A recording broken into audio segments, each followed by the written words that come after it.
Good morning, everybody. Welcome to this video on Fundamentals of English Language and Literature Teaching, which is paper number 10 of semester 3 for MA English Part 2 of Swami Ramanand Tirth Marathwada University, Nanded. In this video, we are going to talk about history of teaching English in India, all the committees and commissions that existed before independence. The very first committee that you could find is the Woods Dispatch of 1854 on education. By 1853, a number of problems concerning education in the country were being noticed, and Sir Charles Wood, the then Secretary of State, sent a dispatch popularly known as the Woods Dispatch to the court of the directors of the East India Company in 1854. The dispatch enunciated the aim of education as the diffusion of the arts, science, philosophy, and literature of Europe. It laid down that the study of Indian languages was to be encouraged and that the English language should be taught wherever there was a demand for it, and that both English and Indian languages were to be regarded the media for the diffusion of European knowledge. A scheme to establish universities was to be formulated, whose functions were to hold examinations and confer degrees. The dispatch was considered to be the Magna Carta of education in India. It was the first authoritative declaration on the part of the British Parliament about the educational policy to be followed in India. The dispatch also recommended that a number of high schools should be set up. This eventually led to the establishment in the country of the first three universities in 1857.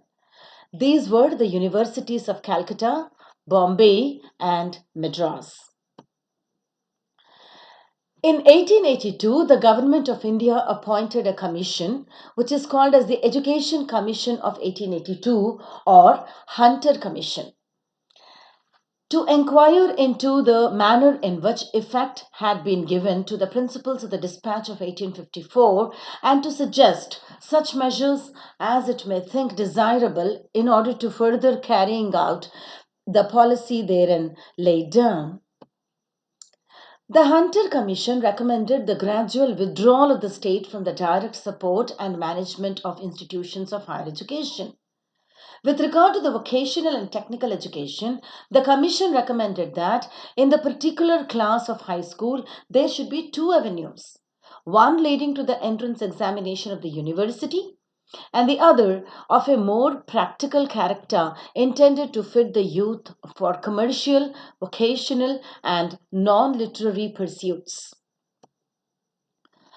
The recommendations of the Hunter Commission led to a rapid expansion of higher education during the next 2 decades.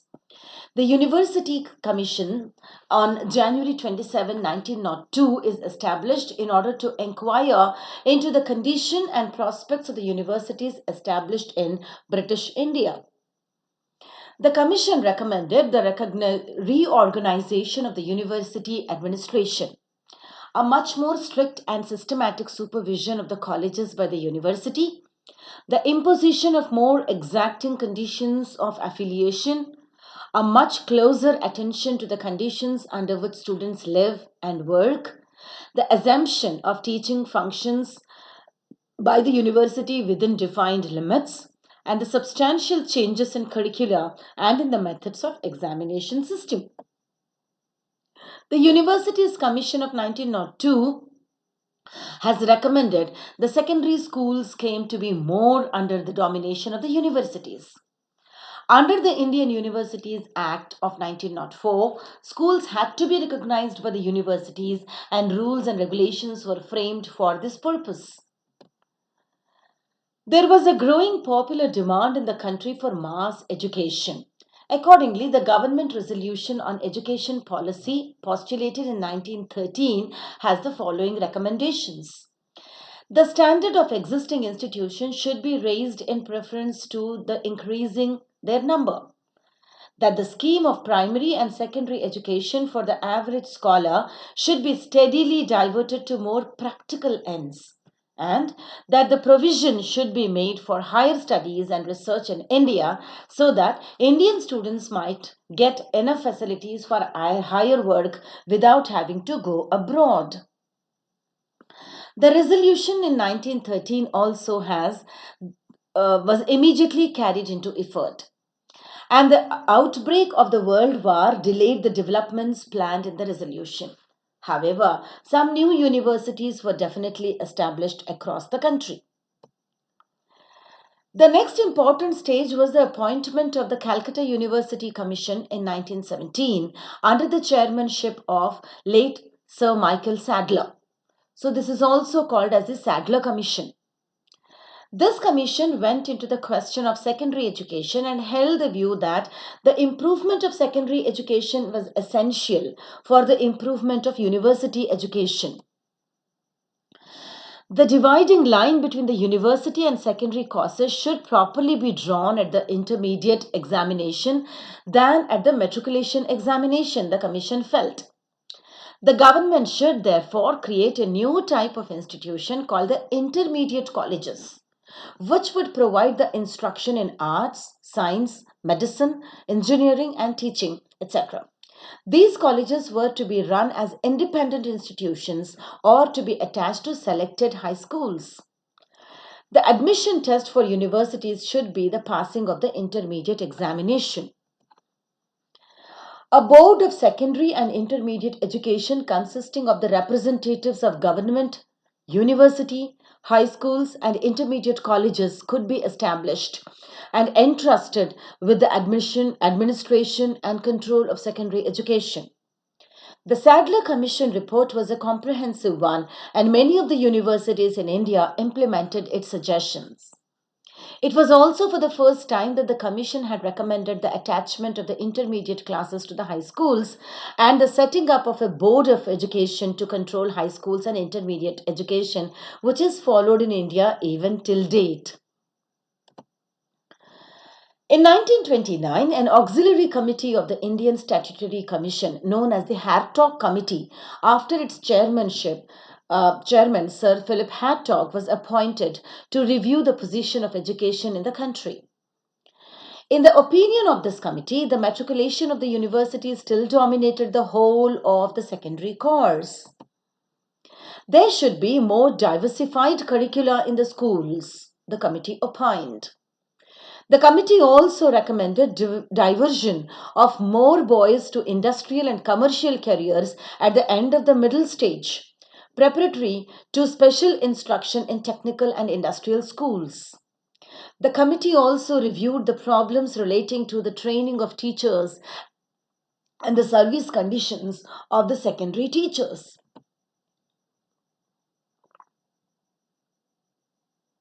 The SAPRO committee, appointed in 1934 by the Uttar Pradesh government, was to inquire into the causes of unemployment in Uttar Pradesh. The committee came to the conclusion that the system of education commonly prevalent prepared pupils only for the examinations and degrees and not for any vocation and avocation in life. Accordingly, the committee proposed the following points. Diversified courses at the secondary stage should be introduced, one of these leading to the university degree. The intermediate stage be abolished and the secondary stage be extended by 1 year. The vocational training and education should begin with the lower secondary stage itself, and the degree course at the university should extend over a period of 3 years. We could find some of these recommendations implemented in the recent education policy that is made by the existing government as well. The next committee is the Abbott Wood Report of 1936 to 1937. Two expert advisors, Messrs. Abbott and Wood, were invited in 1936 to advise the government on certain problems of educational reorganization and particularly on the problems of vocational education.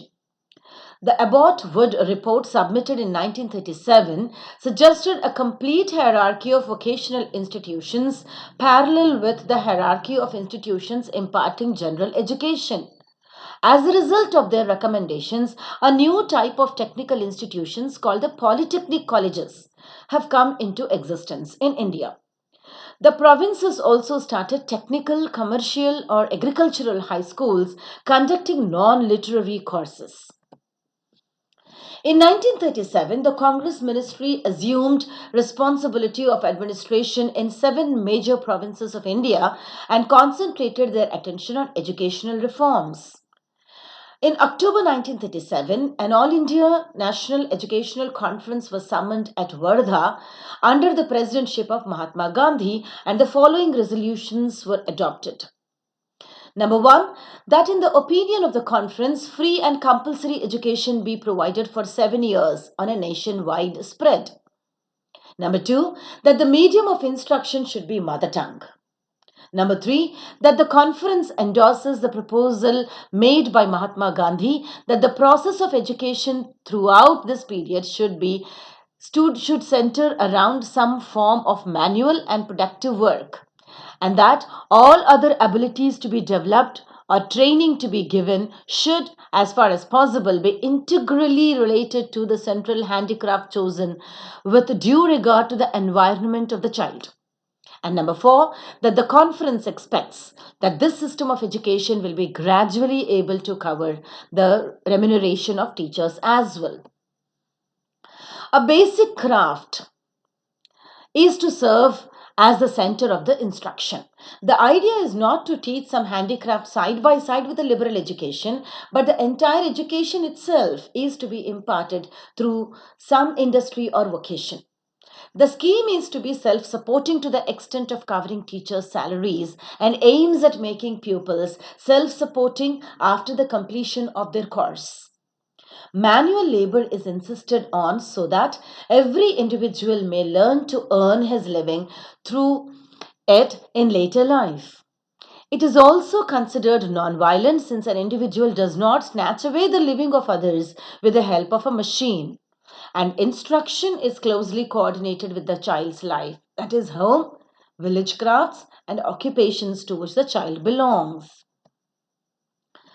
In 1944, the Central Advisory Board of Education submitted a comprehensive report on post war educational development, known as the Sargent Report, visualizing a system of universal, compulsory, and free education for all boys and girls between the ages of 6 and 14. The senior basic and the middle school to be the final stage in the school career of the majority of the pupils. The Sargent report recommended that the middle school stage provision should be made for a variety of courses extending over a period of 5 years after the age of 11.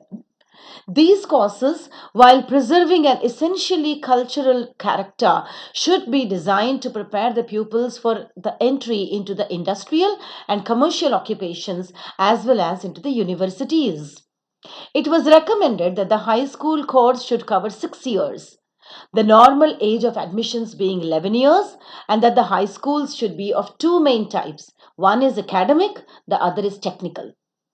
The objective of both should be to provide a good all round education combined with some preparation in the later stages of the careers which pupils will pursue on leaving the schools. Thank you very much for watching this video that has introduced us to all the commissions and committees that existed within the British India, obviously before the independence. In the next video, we shall talk about the commission and committees after independence. Stay tuned for the next video. Bye for now.